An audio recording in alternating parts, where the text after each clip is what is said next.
I went through a change a few years ago. I went to a retreat in South America, in Peru, and it was 40 days, and it was like a strict diet, 2 meals per day, no meat, so it was all veg, no salt, no spices, nothing like that, just water. It was porridge in the morning, and porridge one morning, then rice, maybe with an egg, and then just veg for lunch.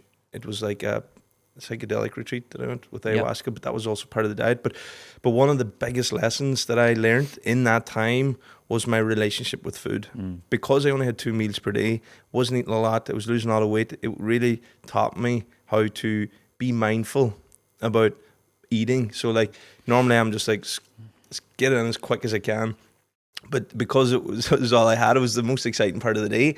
I would have took my time eating that food and just really enjoying it, and I really felt like I was nourishing my body, and I felt like I was understanding my body in a way that I hadn't before. Whereas when I think about it, I felt like I just abused my body in terms of just not really caring about what I eat most of the time, and it just my relationship with food, and I was like, holy shit, fuck, I haven't really been taking care of my body properly. Like I have been eating shit food for too long, and it was interesting, and ever since that, it's like my relationship with food has changed.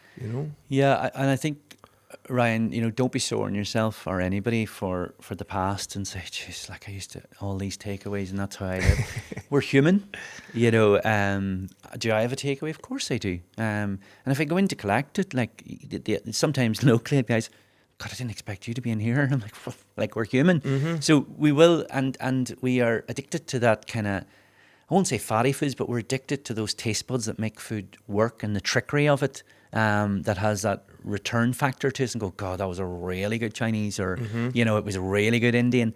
So what I always say to people is, it's no different to life in general. Take stock of where you are right now and make simple little changes, and it's to look after yourself for the future. And I suppose the wake up call I got, and I've spoken about this quite publicly, is in 33, like I have heart disease for a young man, that and hypertension in my early 30s, totally medicated on it now. But there was a period of time there where that was very, very tough on health for me.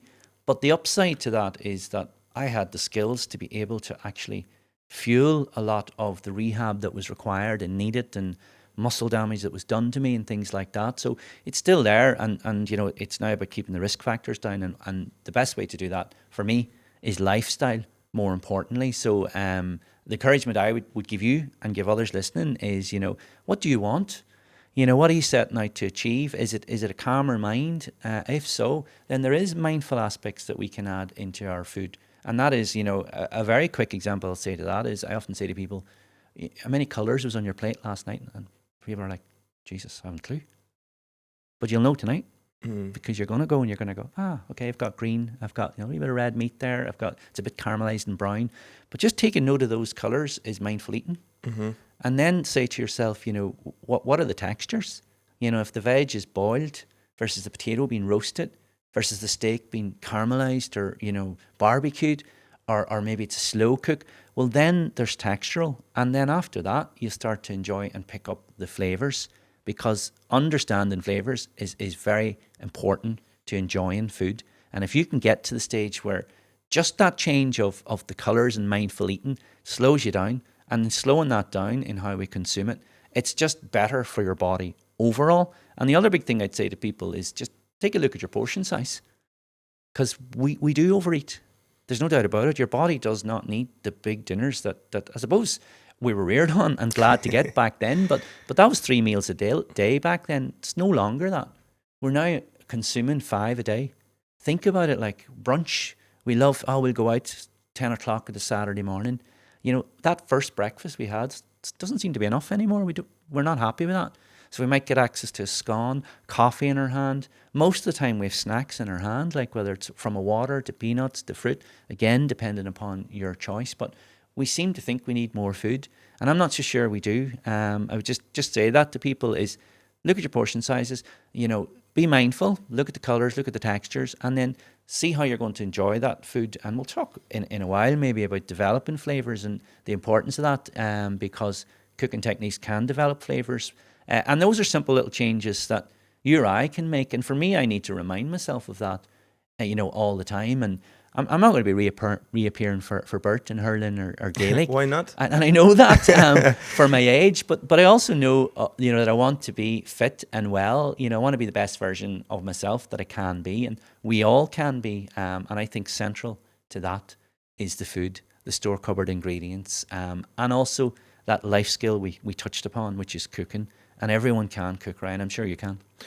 I would say I can cook because it's edible, but in terms of like being a skilled cook, I would say I'm all right. I'm okay. I don't value it enough.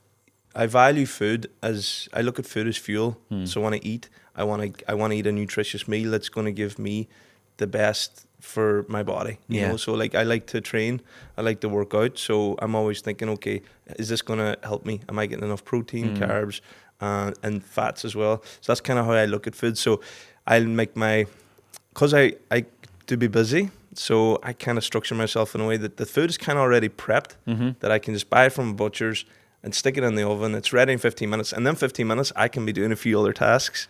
So I kind of don't, I know I say I'm not losing time, but I'm also not saying that that's the best way, but that's what works for me right now, and yeah. Yeah, and I'm not picking on you here for a second, but I'm not accepting that. Like I'm gonna accept that as a fairly weak excuse for you, saying you're too busy.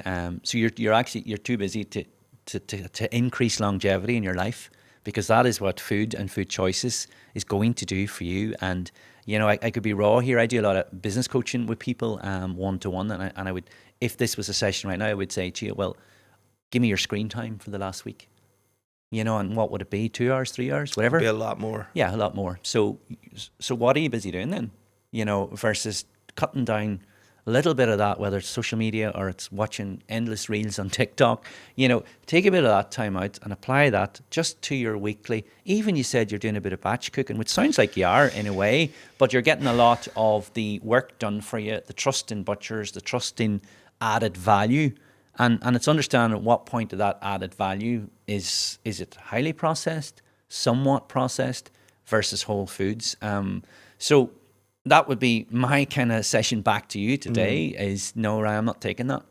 By next week, I want you to cut down a little bit of that other time that you perceive to be making you busy and spend it on a bit of meal planning, and it's not like, oh, I'm not writing down every meal. No. Just do your shopping as a meal planning, because, a quick example I'll say to people is, when's the last time you roasted a chicken? And if you haven't, try it this week. And you know what? Roast two, because the same energy of the oven is going to roast two. And keep that for your sandwiches, for your wraps, for whatever it is for the next 3 days. That cold chicken that you've now put this beautiful roasted flavour, because, a question is, what is the flavour of chicken? And people go, I don't know, it's just chicken. But roasted chicken is amazing, isn't it? And all that has changed is heat as an application. And that is what cooking is about. It's applying heat to really good quality ingredients that you kind of care about in the choice of where you get them, and what they are, but what they're contributing to you as well. So I also don't accept that, there's a lot of talk at the minute about ingredients being very expensive. Yes, food has gone up, and some of it needed to go up. Chicken's is the greatest example. Again, how we might complain, God, I used to get a chicken for $3.99, $4.99. It's not possible to properly rear an animal, for that type of money. So you've got to question, what is that process versus the old chicken that we used to love and the flavour?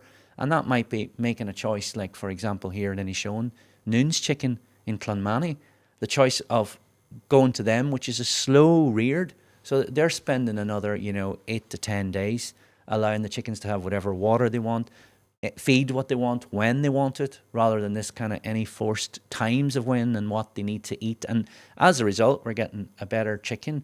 And let's be honest, a chicken reared in the hills of Donegal. There's something nice about that, isn't there? And your choice. And back to that second chicken in the oven, just simple little steps like that will make your time a bit wiser. And I don't think you're going to be spending as much in the chemist in 5 years, 10 years' time.